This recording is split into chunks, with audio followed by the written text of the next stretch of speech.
absolutely always the client comes first. This is now the end phase of the representation by an attorney.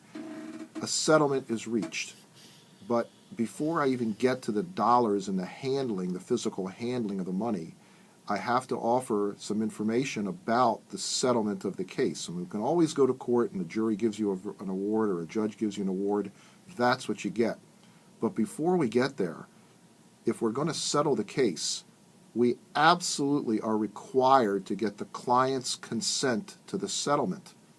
And I have, unfortunately, over the years, had some clients come in and say they want to fire their first lawyer or they want me to sue their first lawyer because the lawyer accepted a settlement without their permission.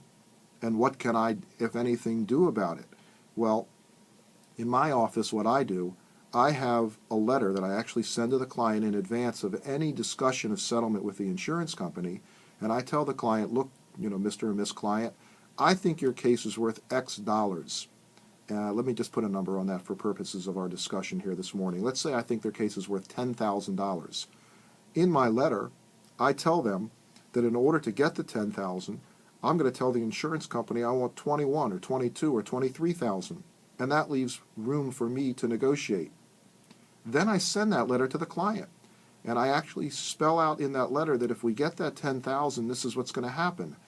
The attorney's fees come out, we pay the bills, I show them what the bills are and the balance due in the bills, and then there's a bottom line that represents what the client will get after they've recovered all the money, and after all the bills have been paid, and after the lawyer's fee has been paid. This is for you, Mr. or Miss Client. You put this in your pocket. This is the proceeds of settlement, as I like to call it.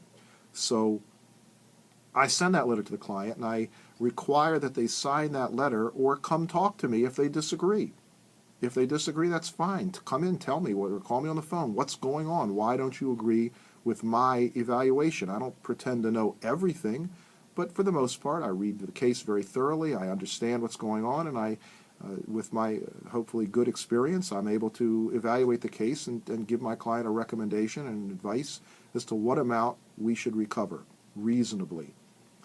So if a client objects, they call me. They come in, they say, hey, look, this is that, this is this, and they give me some information, and sometimes I change my evaluation. But before I go to the insurance company, I get their signature. So now I send that letter to the insurance company for $23,000, and I tell them, that I want to negotiate with them. I'm not absolutely stuck on 23, and they make an offer, and we go back and forth.